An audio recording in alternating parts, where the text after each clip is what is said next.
Hey, what's good, y'all? Again, y'all rocking with the MVP. And again, you know where to find me. I'm always doing the innovative twist, and you know they can't miss. We doing some more trauma talk, y'all. Look, talking about the book Childhood Scars, which is going to help us become stars and find out who we are.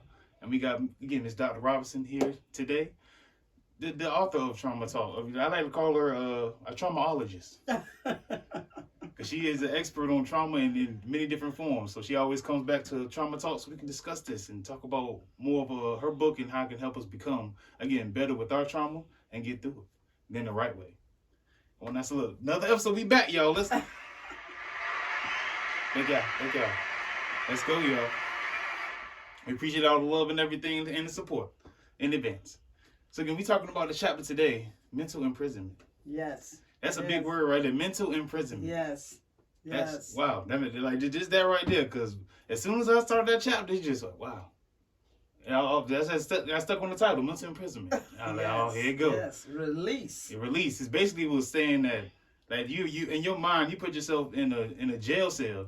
That's right. That's unlocked. That's right. But you're still stuck in there like it is. That's because right. your mind creates the illusion of, oh, this is my reality. I'm stuck in a cage and the door's locked. I can't get out, even though it's unlocked. That's right. And most of us don't do what? We don't check to see if it is unlocked. That's right. Instead, we just stay in there and just try to make best of the situation instead of figuring out how we can get out of the cage. And how do we get out of the mental imprisonment? Because you actually have two types. And if you have my book, follow along with me. I'm in chapter 16, and the title is Release from Mental Imprisonment. And there are actually two types of imprisonment. And there are one where the jailer is in control, and the other one is where you are in control. So who's the jailer? The jailer is you. So you control both. You control both. The two types of imprisonments is the one where you are the jailer, or the one where someone else is the jailer. But you control both. So that means that you are in control of both of the imprisonment. So what is a mental imprisonment? A mental imprisonment is where you have internalized the trauma and have become attached to the trauma. You can release the symptoms that has held you bound for years, but we become so attached to the trauma that is pretty much control our everyday life, and we become fearful of leaving it, leaving the mental prison. And let me give you an example. Let's say you're in a very bad relationship. It doesn't have to be marriage, but you're in this relationship and you've been in this relationship for a while. And although I was looking at a television show, and I rarely watch TV, but this one caught my eyes. And in this here mental imprisonment, this man was dating this woman, and he was spoiling her. He was allowing her to control him so much that she would slap him when he would say something that she didn't like. And so he had become imprisoned to her personality. And he had dated her for so long, and in his mind, she was the right person for him. And she was showing him behaviors contrary to what was actually true. And so he got there, and he tolerated. Now, at that point, the very first slap, I would have been gone. That's it right there. I want to say it one time for me. But he apologized to her and said that I should not have said this and I should not have said that, because he had become imprisoned to the behavior. He become accustomed to it. He didn't like it because he spoke up and he said, what's going on? Why are you doing this? And so you can tell that he was uncomfortable with the action. But he was so used to giving her way, and so he tolerated the behavior. And that's where the mental imprisonment comes in. It's in the mind, where we know that the relationship is dysfunctional. We know that the relationship is pain, is hurting us, and yet we stay in these relationships because we're attached to the pain. We're attached to the behavior. And what happens is that it starts escalating because the person now feels totally in control and usurp more control over you than is actually needed. And so throughout the movie, and I'm just using that paraphrasing, throughout the movie, he finally found someone that respected him for him. And so then, because she eventually released him because she found someone else. And that's usually what happens. You know, a person will control you for as long as they want to, and then you become a distraction to them because you're no longer someone that they really and truly respect. And where there's no respect, there's no relationship. Exactly. You know, a person can control you for so long, but then after a while, they just get bored with controlling you and will leave you. It's just like a toy. They're going to be like Andy. I don't want to play with this toy anymore. On to the next one. So here in this chapter, it talks about how the mind controls you. And it actually, here it says, you decide when you are ready to leave the prison because your mind controls your thoughts and your thoughts controls your actions. And so being in the prison is a mindset of limitations that makes your future seems impossible. Many people cannot move past their childhood scars because of the mental prison that holds them captive. And so here it is, these people, we sit here and we tolerate it because as a child, you have no choice. But we become a product of that environment. And so when we get into other relationships, although we didn't like the abuse, we bring the abuse with us into the relationship and start acting those things out. Yep, because you're bringing up your past until the present. You bring up your past. I remember when my son was 8, and he did a little minor thing that could have just wanted me just tapping him on his butt. And I reached for a stitching cord. Because that's what I was disciplined with. Yeah, that's old school. And as I began to strike him, thank God my husband came in and stopped me. Because as much as I hated the stitching cord beatings, that's all I knew for disciplinary. That's all I knew. So that's what I was grabbing for. Although it inflicted pain on me, I was getting ready to inflict pain on him. And that's how generational scars get started. It's from this generation, this are the disciplinary. And so knowing that a stitching cord is something that should never be used for disciplinary measure, I was getting ready to use it. Thank God he walked in that door when he did, because I could have hurt that child the same way that I was hurt. So we have to be careful. And so many people cannot move past their childhood scars because of the mental prison that holds them captive. They find it challenging to let go, move forward to a life free from pain. So living with the childhood scars is stressful, often frightening, and confusing because you don't know how to release yourself from the mental prison. Yeah, because again, like you said, you in the cage where you got the key to it the whole time. You have here it is. You don't know how to release it. Why? Because you have not seen or been shown something different. And that's why people really is intently watching television, and the next thing you know, they are trying to act like these movie stars and things of that nature, because now there's, whatever you actually start liking, you start moving more toward it. Oh, yeah. More toward it. Naturally, more toward it. Your mind will get you like in places like that. Here it is. And so one day, and if you read the chapter, one day, the person said, you know what? I'm really not liking this imprisonment at all. I'm really not liking this at all. And the person decides to just take a step outside just to see.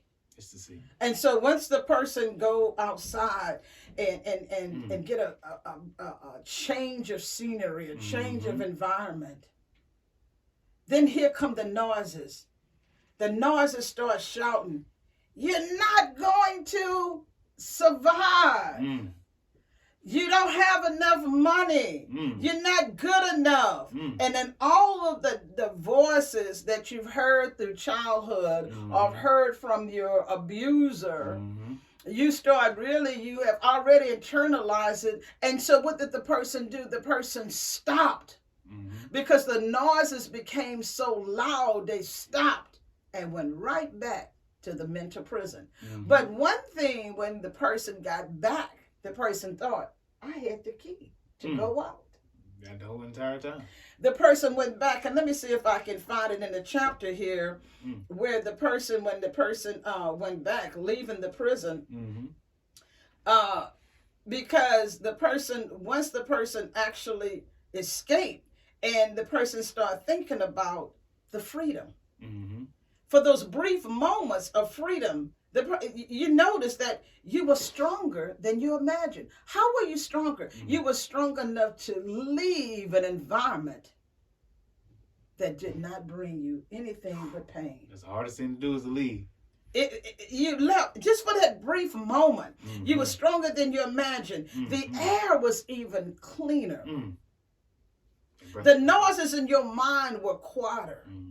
And for the first time, you challenge yourself to live a different path. That's what it comes down to. You got to challenge yourself if you want better in life. So you begin to look back at the prison that you ran away from, only to let the mind control you. You got to know when you decide to take that step. There are going to be noises. There are going to be people screaming. And just right here, the words from parents were shouting. You will never amount to anything. The broken relationship screaming. You are weak. Your finances start screaming. You don't have enough money. Who's going to take care of you? Haven't you heard that? From controlling people who really they say the breadwinner in the family, but who has the most money.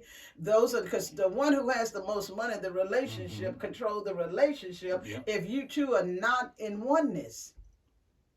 If you're in oneness, what's yours is mine, and what's mine is yours. And right. I never even think about anything other than that.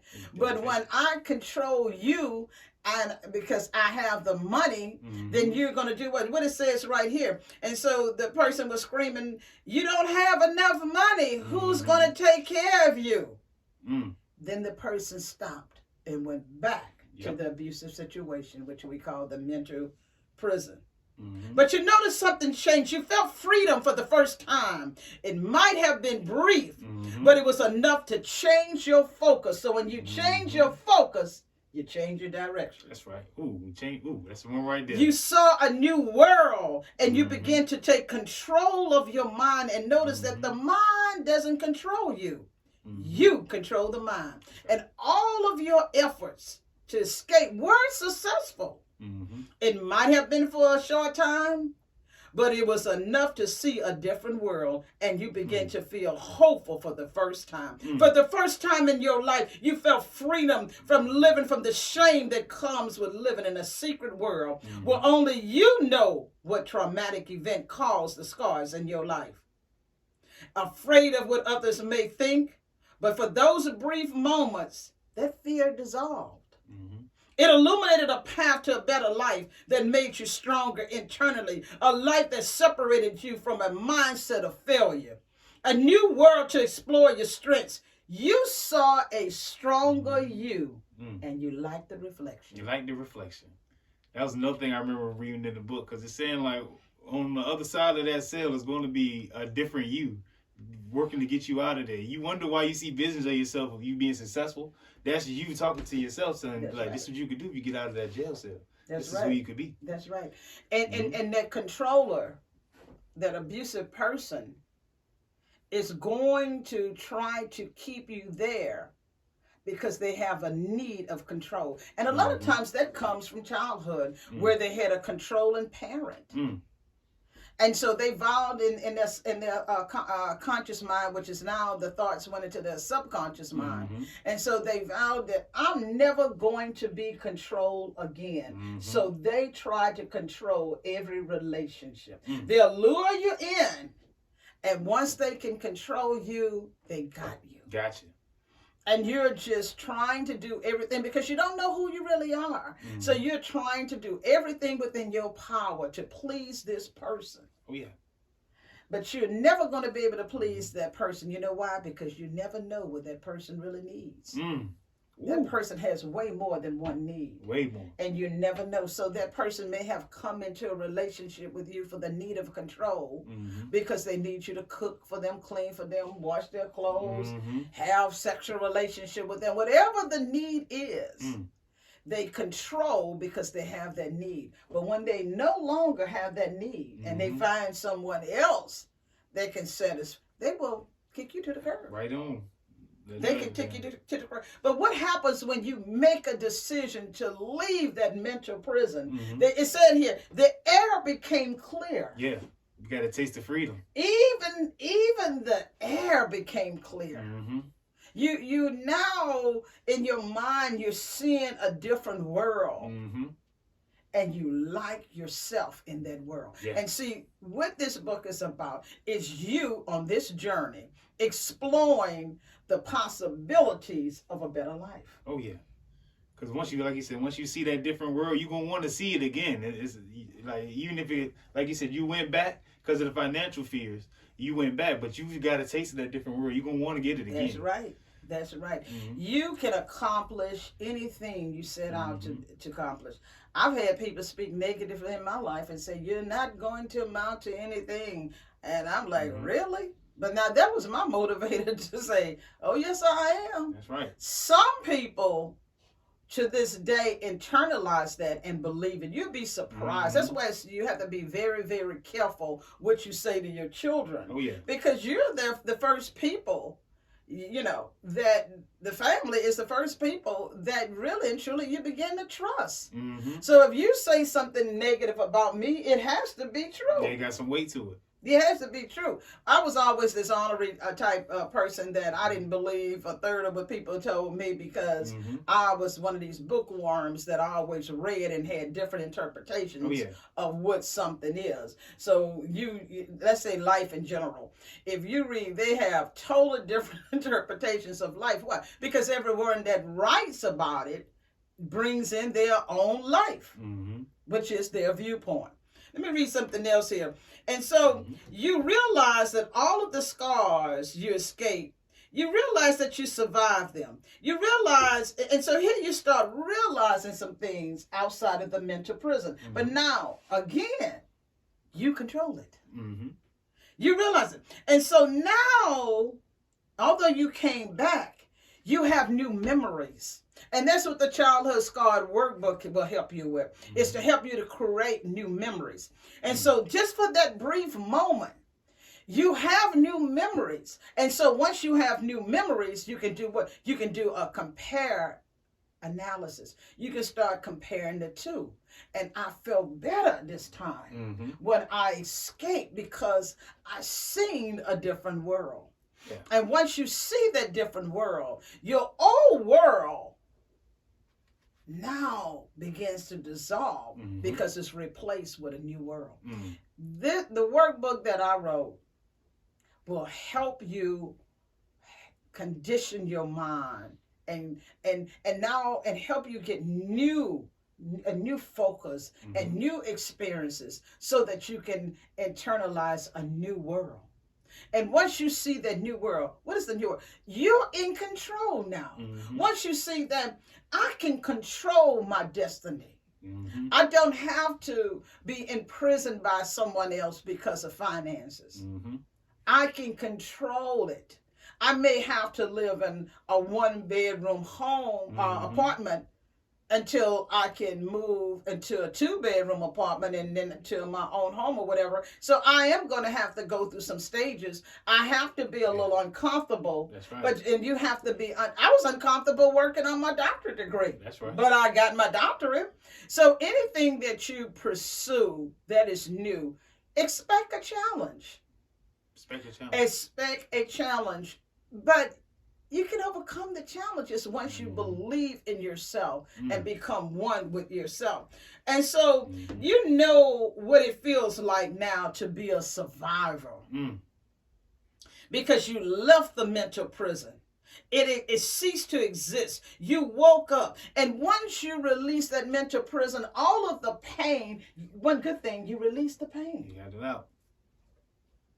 You know, the pain is not, you know what, when I was working on my doctorate, and I remember going through a lot of emotional challenges, and now I don't even remember them.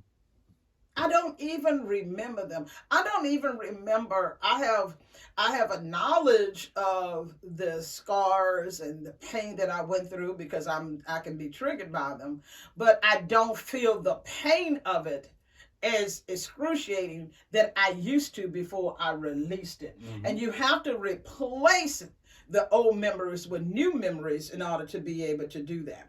And so you release that trauma from a child, and without the pain, you notice that the memory of the events enlarged in your traumatic brain is not replaying those events. That's how you release it. Right. Because now, especially with the workbook activities, it's replacing those memories. Now, the memories never go away. That's why we're easily triggered when something of familiarity comes there. But you learn how to manage it. So if I used to be someone that's quick-tempered and somebody triggered me, I could say, oh, no, I'm not going there. In my conscious mind, I'm like, I'm not going there. I'm taking control over my life. And so you know that now this is just one day of freedom. But if you can control one day, you can control the rest of your life. You now know what it feels like to be a survivor of childhood scars. You beat the odds because most people suffer from these scars from a lifetime. You know that there are no limits to what you can accomplish. You have begun the healing process.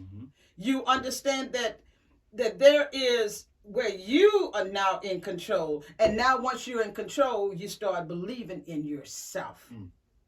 With a sigh of relief, you are looking forward to a healthy future. That's right. The mental prison was a false life. It led you to believe that it was in control. But you plan to fight daily, and you have to fight daily. That's why the workbook is so helpful, because it gives you activities to help you daily fight the scars from childhood abuse. And so you fight this, and then you notice that now you begin to trust yourself, and you believe now that you can do it. And this mental imprisonment is what keeps us in very traumatic relationships. It keeps us allowing people to control us, because a lot of times we had a controlling mother. So I notice a lot of men, they wind up getting controlling wives. Or if you have a controlling dad, you wind up getting a controlling husband, because what you focus on, you become. So right there, what you focus on, you become. So you have to now put balance in your life and take control. You know, being in a mental prison is something that is so traumatic because it's a mental imprisonment. And there's no medication in the world that can heal the mind. That's right. The mind is a very complex organ. It is something that we can help you manage your emotions, but we still to this day haven't really figured out where the emotions come from, because each day you encounter a different life. A different life. Guys, either you control the mind controls you. Or you allow it to control you. You have questions for me? Yeah, I definitely do. Okay. Okay. In regards to these attachments, because I know if someone's in a relationship, it's a sense of, like you said, fear of leaving, because you don't know what's on the other side. But it's also, I feel like, a sense of loyalty as well. Like they feel like, I've been with this person so long, I've got to be loyal to them. So keep them there longer than they need to be. So what difference between attachment and loyalty? Is there? What is loyalty? Yeah. Loyalty is something that man made up to control. Now we say loyalty for the family, but really it's routine. Because in my family, I know routinely we're going to do this together, we're going to do this together, we're going to do this together. So people equate that with loyalty. Loyalty was, I am loyal to you to do whatever I feel is needed to appease you. And that's a form of control. Now, a lot of people will challenge that, and that's okay. But so what is you asking me? What is unhealthy attachment? Loyalty is an unhealthy attachment. Lord is unhealthy because it'll keep you somewhere where you don't need to be. You're actually bonded to someone that may not deserve it. Why don't you just be in a relationship where you two be and work toward oneness more, even in the family. You have in the family, you all can have a mindset of oneness. So if something, my brother yesterday had a minor, well, I'm not gonna say minor because he had surgery, and so because of our oneness, I internalized what he was going through during that time. And so as soon as I knew he was going to be coming out of surgery, I wanted to hear my brother's voice. That's right. And so that would be loyalty, that I got there and I'm loyal to my brother. So I'm concerned about him. I'm calling him and I'm checking up on him. But it's also an attachment. Yeah. I'm attached to him because of my brother. I grew up with him. I learned to love him. I learned to be around him. I learned to talk to him. And so now if we had a bad relationship, I still can be loyal to the bad relationship. You see what I'm saying? Either way. And so I would say this. If you're not growing together, you're growing apart. Hello. We come into the relationship because we come in because we have needs. And that person, in our mind, this is our psychological beliefs. In our mind, we believe that you can fulfill the need. When in all actuality, I'm fulfilling the need. You with me? Wow. I'm fulfilling the need. So I am in a relationship with me through you. Because you manifesting that. I have in my mind, I remember when I was dating this guy, and I had never had a guy to really, I want to say, woo me at the time. Where this guy just, we did the day spa together, we did this. And so everything that I was lacking at the time, I automatically made sure that the guy was going to do it with me. So I did the spa vacation. I did where we were going to eat. I did everything. And he, at the end, did not like it. Wow. He enjoyed it, but he didn't like it. And he said, "You are one control freak." And I'm like, what? I mean, this beautiful spa. The spa package was very expensive. I mean, you know, everything. We woke up that morning, we had like this, it was just beautiful. I had everything laid out. But I never one time asked him what he wanted to do. I took the initiative because I had a need to experience the couples massage. Because no one took me. So I'm going to get there and do all of this to make sure that he's happy. But really, be honest with you, I was satisfying me. Yeah, fulfilling your needs. It was satisfying my needs. So I'm not going to say I used him because I was happy to have him, to be part of my life during that time. But I would say at that point, those are things that I was liking. Those were things that I needed. And so I found my fulfillment through him by me doing the things that I need. Wow. And that's what some of us a lot of us get caught up in that. Fulfilling, like you said, fulfilling others' needs, but again, they think I'm fulfilling my own needs. Your own needs the whole time. It's not about I'm having this experience with you. Yeah. We may be in the relationship together, but I'm having this experience with you. So my relationship with you really is all about me. Yeah. And my need fulfillment. Now, how do we balance that out and come into oneness? Yeah, exactly. How do you balance that I'm going to make sure your needs are met, and in turn, you make sure my needs are met. And since I'm not lacking in need fulfillment, I'm giving you what I feel, what you have voiced that you like, and you're going to give me what vice versa. Yep. So therefore, I'm never lacking in need fulfillment, and nor are you. Because again, it's beneficial. It's beneficial. Because I have learned you so much that I know your likes, your dislikes, what you want, what you don't want, and so I'm now so in tune with you. That's what oneness. That I'm making sure. I know you like steaks. I know how you like steaks. I know how you want this. Well, you're vegan, so I'm just. I know how you want everything prepared. Yeah.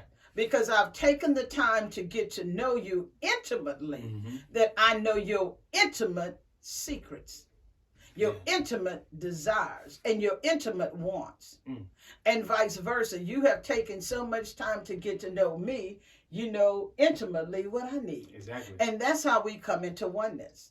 And I was just riding today up here, and one of my friends had called me, and she said, how do you know when that person is not the right person for you? I say, by you calling me and asking me that question. Because if that person is the right person for you, you don't have to call and ask me. You already know it. You get that reassurance. The mere fact that you asking me that question lets me know that you know that something is not quite there. It is a void of need fulfillment. And when you're in a relationship, and you know, it's different stages of the relationships, and one is courtship, dating, commitment, engagement, and then marriage. Now that's from Dr. Robertson's perspective. You're gonna get in my book on relationships is coming out here very soon, and I am definitely going to communicate that. But you need to know that. And so here you are, you spending all of these years in a relationship of need fulfillment, well, need void, because you're not being fulfilled, and this person is getting their needs met. And so you're just living your life with a false identity, because your identity is of that person. Wow. Because again, like they said, they could get their needs fulfilled, so they're controlling the agenda. It's about them. That's right. Not you. And be honest with you, when I come in a relationship with you, it's all about me, because I'm having this experience. Oh yeah, exactly. And when you come in a relationship, it's all about you, because you're having this experience.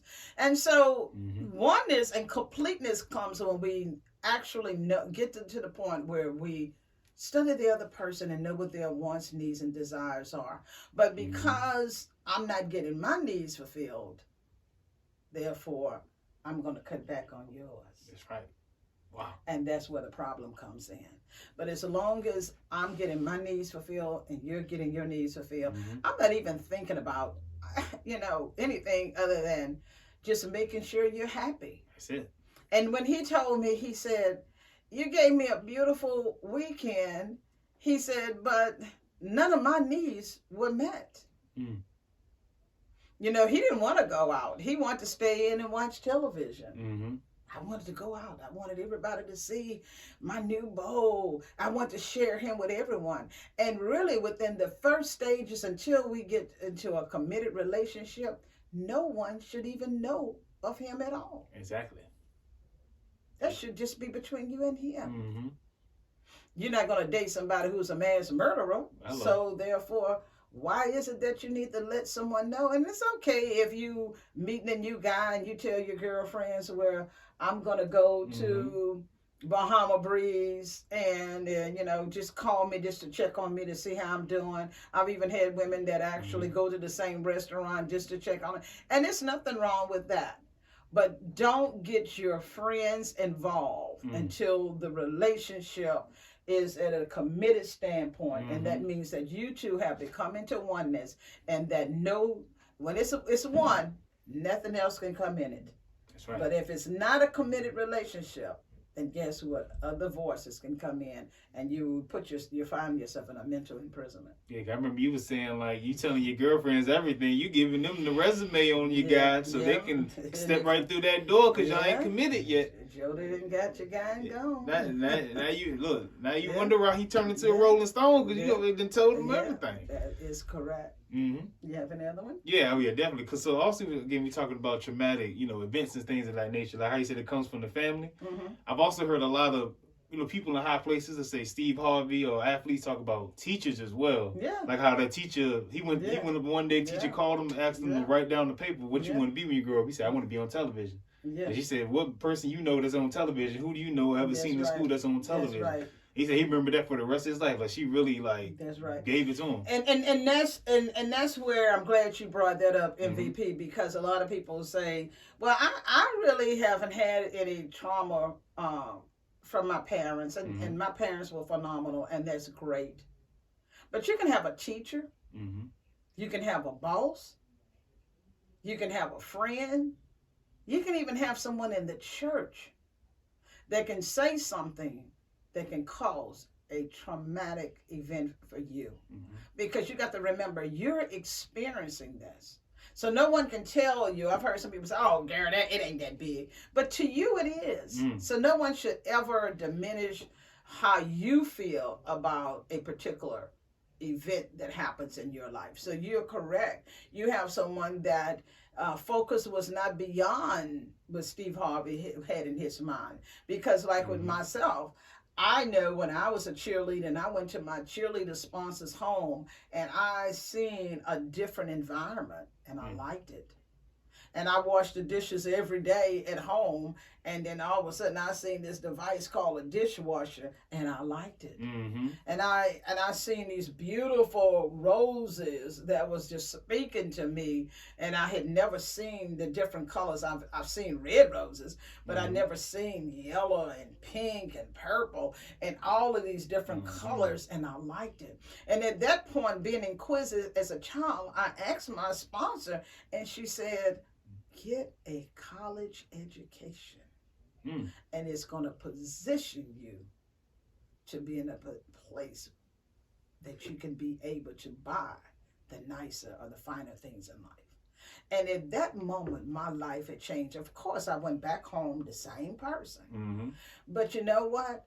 It wasn't that difficult washing dishes anymore. You know why? Because I knew I was going to get a dishwasher. So for that day, I was washing the dishes, envisioned the day that I would have the dishwasher. And to this day, I have a dishwasher. But guess what? I still wash the dishes and put them in the dishwasher, turn the dishwasher on. That's right. Formality and routine. You see, when I was growing up, they said these was the dishwashers right here. You got two of them. Use it at any time you want. Put them dishwashers. Yeah. But I understand when you can put on, like you said, to a new environment, it makes you think, like, you go question your order, like, oh, I ain't got this. We only got red roses. Like I said, put you on to something new. Yeah. And her husband gave me, and he seen me, and I was just, you know, because when I see something I don't know, I'm going to ask questions. I still do that to this day. And he said, well, I tell you what. He said, I'm going to have a dozen of roses ready for you when you get ready to leave. Now, the other girls, cheerleaders that ran in the house, they was ready to play games and things of this nature. But I was out there looking at the garden and, you know, and exploring. And so when I got ready to leave and he brought my flowers to me, they were all upset. And so my sponsor said well, you know, Sandra, share. And he said, no, I will give each one of them one. But she keeps the dozen. Okay. And until this day, everyone that knows me, I have fresh flowers in my home when I was working on my desk every week. And now my son, he's older now, he buys them for me every week. That's right. Yeah, so before then I was buying them myself. And he said, you know what, Mom, I'm old enough now. I want to give your flowers to you where you're living, so I will buy the flowers. That's an expense you don't have to worry about. That's and right. I said, okay. Them fresh flowers cost now. And every week, it costs now. He has some money on my desk, and I go get the flowers. That's right. That's right. Yeah. Like you said, showing that appreciation. That's right. Well, he should. I've invested in it. So he's giving me a return on my investment. There you go, right there. That's right. Yeah, that's right. I tell my kids that all the time. So I'm raising y'all to take care of me when I get later on. Yeah. This is how I'm gonna like it. This is how you gotta do it. That's right. I'm coming to your house and I'm gonna eat up everything you ate up in my house, whether I want to eat it up or not. But I'm gonna do it. I can't wait. That's a healthy attachment right there. I'm letting you know what's gonna happen. Healthy attachment. That's right. That's right. So, and also, you know, once you get to this point in the book, when you get to the point of mental imprisonment, you're also talking about being selfish as well. That's right. That's something I wanted to break down because, like you said, to have that oneness within yourself, you got to be selfish. You're not going to have a oneness if you're not selfish. And we have selfish has been like a bad word. And I think that selfish is a bad word to some people because they want to control you. They want you to do things that really and truly that you wind up doing. Being the oldest child, you can say a caregiver. Um, I was taught to take care of others before me. Mm. And I used to give my siblings an allowance. Now, I don't know why, but I had 5 siblings, and each of them got $1 out of my paycheck. And, and so even when I became adult, I found myself, um, taking care not only of my siblings but taking care of other people too. So when I came into different relationships, I was the one that was buying for them. Be honest with you, I have more nieces and nephews than probably the average person because I have been aunt to all of my girlfriend's kids, maybe with the exception of 1 or 2. All of my girlfriend's kids call me auntie, every last one of them. And that's because I gave. I act like an aunt. I gave. And that was from childhood. And so when and I even overdone it. You can overdo something. I did. I have, and so you have to have balance even in your giving as well. So you have to make sure that you have balance. But I was taught that. So some people say, well, she's trying to buy love. I really wasn't trying to buy love. It's just that was who I was at the time. When my dad said this to me, you would transition into, he said, 7 to 8 women in your lifetime. And I'm like, how is that? Wow, because when you are young, your mind is mature to that level. And as you become, you're in your 60s, you're thinking totally different. I look back now and I'm going, why did I do that? And now I see, so you will be transitioning as during the aging process. And because as you acquire knowledge, you acquire what? Strength and maturity. That's right. And so you will, even men, you transition as you mature, you transition along, it depends on how long you live. If you live a long life, you will transition to about 7 or 8 different people. So when you marry someone at 20 years old, at 40 years old, you're not the same husband. You're not the same wife. Maturity should have set in. Oneness at that point definitely should have set in. And you should be having a very good, healthy life. Marriage is beautiful. Oh, yeah. But I will say, and I wrote that in my relationship book, the reason why we enter into so many mental prisons in marriage is because we never get a chance to know who the person really is. We know what we want them to be. We know what we need. And so we spend a lot of time for need fulfillment in the relationship. But when you really become into oneness, I don't even have to worry about need fulfillment. You got me and I got you.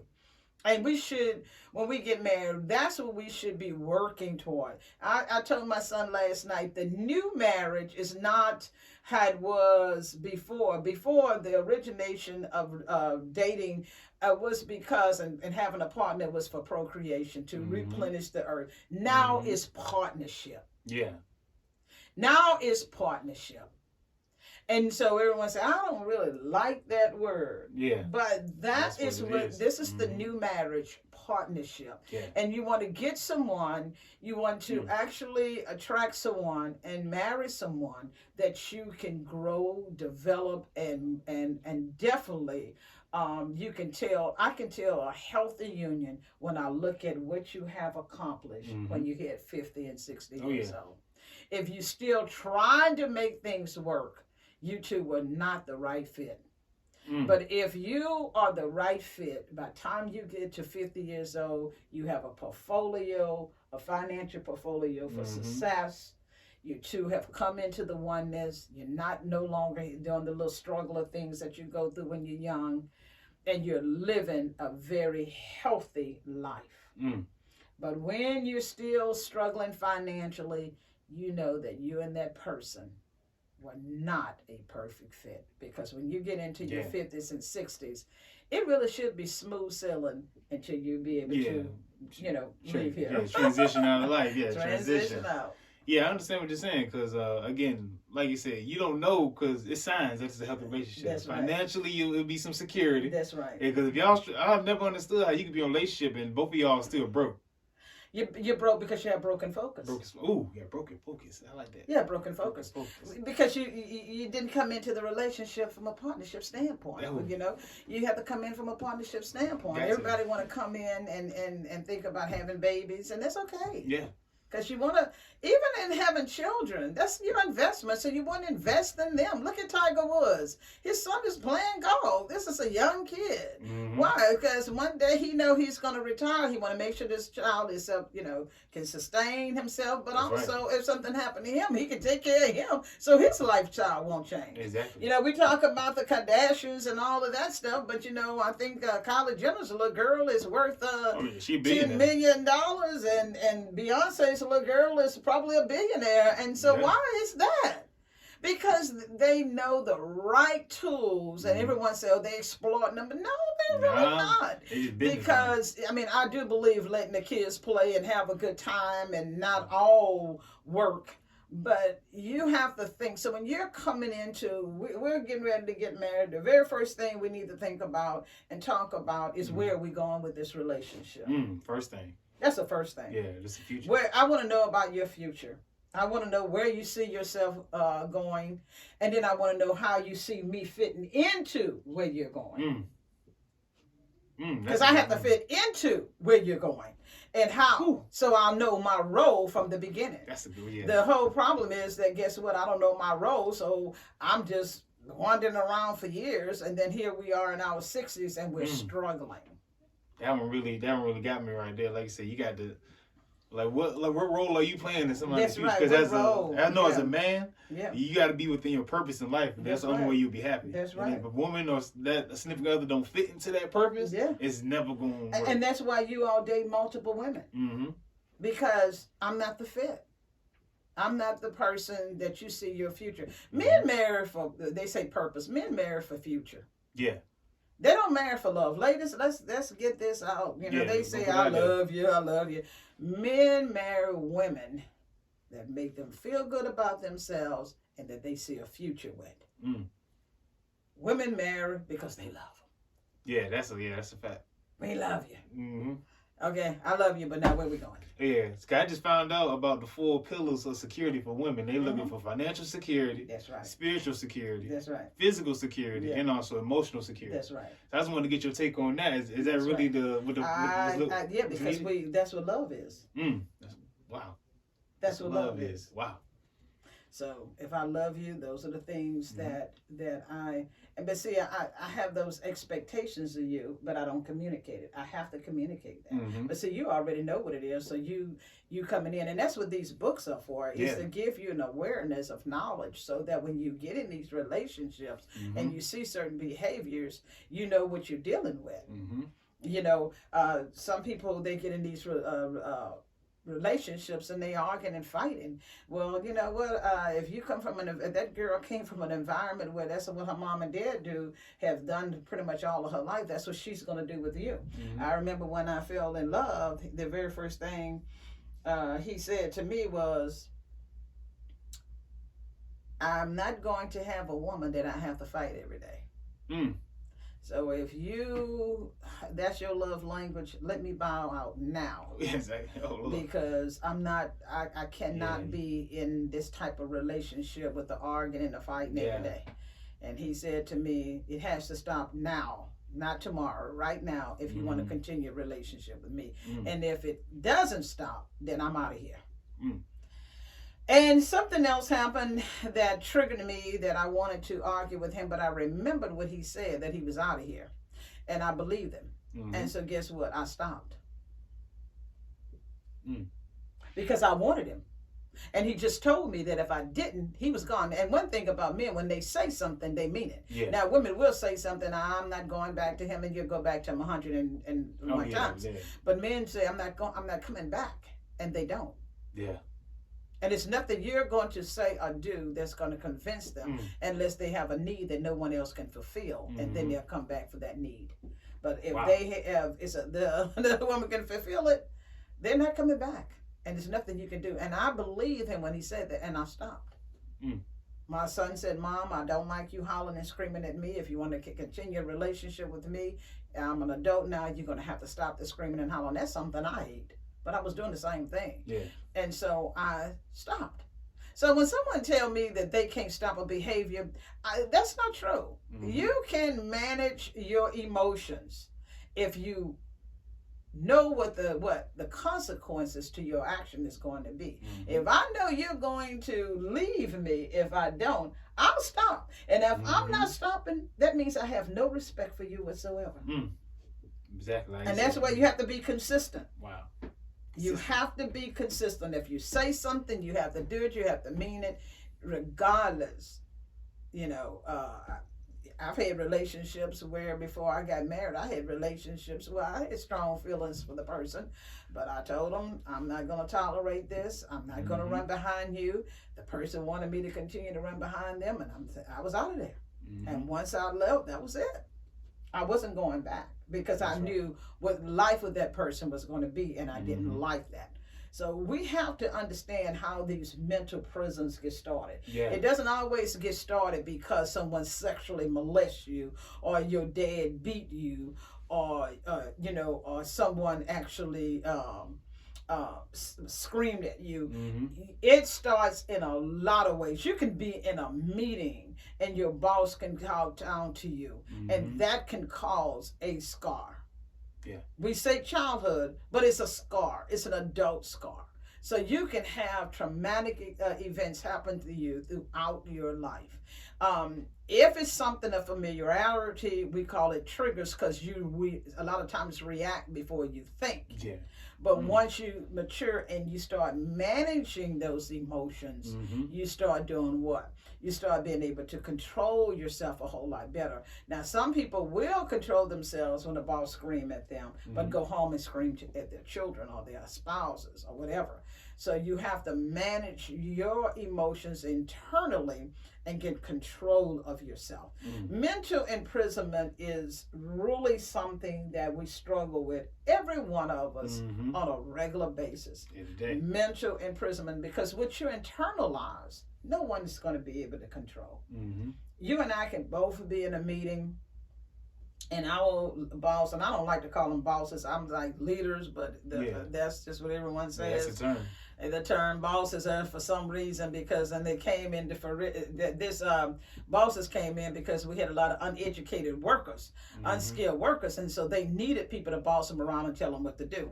We have an educated community, society, world, so the bosses should be definition should be our leader, not our boss, because once you can go to college and get a 4-year college degree and so forth and so on, a master's, a doctorate, you can think on your own, so you don't need someone controlling you. So they should be called a leader, not a boss. But anyway, how do you internalize that? It's from familiarity. If it's something where this person said to you that caused you harm, even at that moment, you internalize that, and it's in your conscious mind currently, and then as the time progresses, it goes into your unconscious mind. Why? Because you have too many other memories that come in that pushes that memory back. That's why you said the workbook comes in handy, because you create new memories, pushing that trauma That's back. right. Because the memories don't go anywhere, but That's if you right. can replace it That's right. with something better. That's right. And so, and I'm not trying to knock any psychologists or doctors or anything like that, because everyone is needed. But no one can medicate your mental disorders. They can only manage them. And depending on the severity of the mental condition, some people do need to be managed. Yeah. But others can learn how to manage it. And how do we learn how to manage it? By replacing old memories and create new memories. And hopefully you're creating new memories that are a whole lot more joyful than your previous painful memories. A good example for that is when you, like you said, how your parents did it back in the day. You changed that. No, I ain't gonna hit you with the switch. I'm gonna talk to you. And that's what I did with Greg. Yeah. I got to the point after that, I said, you know what? He is a human being. Mm-hmm. He's a young kid. He's a human being. And what we did, I would say, okay, now these are the punishments that I would like. And this just to get your attention. I don't believe a child being punished a month, 2 months, and things of that nature. That's just me. Mm-hmm. Every parent have their own ideology and belief system about that, and I'm not going to deter that. But I believe that you should talk to a child and let them make up their mind what is the best measure and what is punishment to get your attention that you did something wrong. Mm-hmm. So I say, okay, here's the 3 things. Which one of the 3 things do you think? Because we have to do something because you didn't do your homework.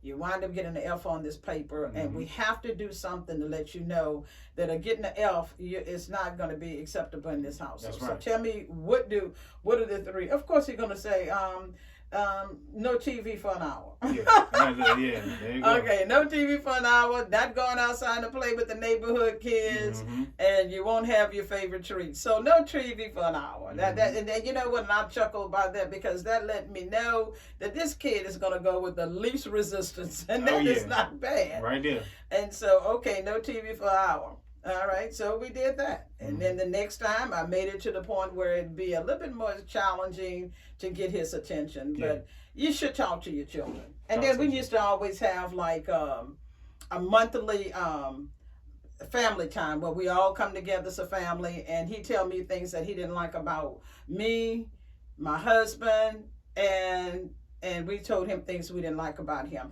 Those were healthy times where we came together as a family, and we were always present and knowing what things that we all needed to work on. Not just the children, but we all needed to work on.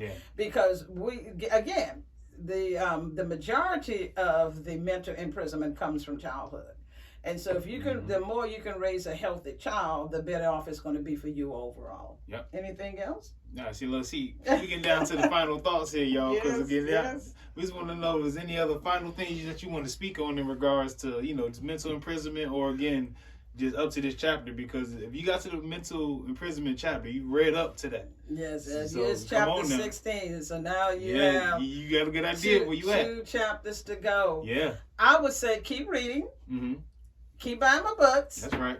Both. And I am coming out with a new one, Relationships, just one step away from the perfect one. That's just going to be awesome. That right there. We need that one. That book there is going to be phenomenal. So I love what I'm doing. I feel that it is time for everyone to release their mental imprisonments and to become stronger people. And especially, and I'm going to say again, your generation and younger.